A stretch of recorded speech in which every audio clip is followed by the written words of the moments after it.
Galit ang Makabayan Bloc dahil sa mga delay sa pagsisimula ng impeachment proceedings ni Vice President Sara Duterte. Hinala nila may pinoprotektahan umanong interes sa mga nasa mataas na kapulungan. At live mula sa Kamara, nasa frontline ng balitang yan, si Marian Enriquez. Marian, ano ba yung pinupunto dyan ng Makabayan Bloc?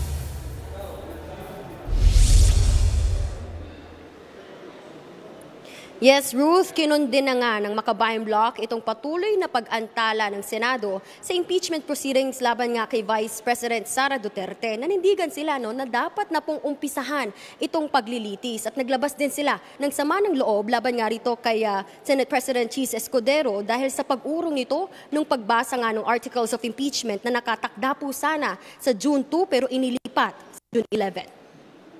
Pag-question ni House Deputy Minority Leader at ACT Teachers Party List Representative Franz Castro, sino ba ang pinoproteksyonan ng Senado? Ang taong bayan ba o si VP Sara? Giit ni Castro, ang may kasalanan dapat pinapanagot at hindi pinalulusot. Malinaw daw na nakasaad sa konstitusyon, forthwith o agad-agad aksyonan ang impeachment complaint. Pero bakit inuna pa ang legislative agenda? Tanong tuloy ni Kabataan Party List Representative Raul Manuel, maliit na bagay lang daw ba ang 612 million pesos na halaga ng confidential funds na umano'y nilustay ni VP Sara?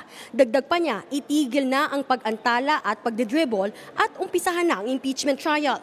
Para naman kay Gabriela Party List Representative Arlene Brosas, anumang pagkaantala ng paglilitis ay matinding backlash sa mga gustong malaman kung paano talaga ginasta ang pondo ng taong bayan.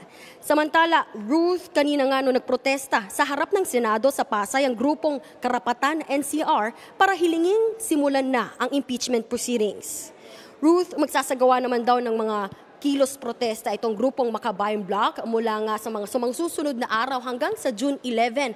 At nakahanda rin daw silang mag-vigil hanggat matapos daw po itong deliberasyon ng Senado dito nga sa usapin kung magko-convene nga ng impeachment trial o itutuloy na o umpisahan na ito sa June 11. Yan muna ang latest dito sa Kamara. Balik sa'yo.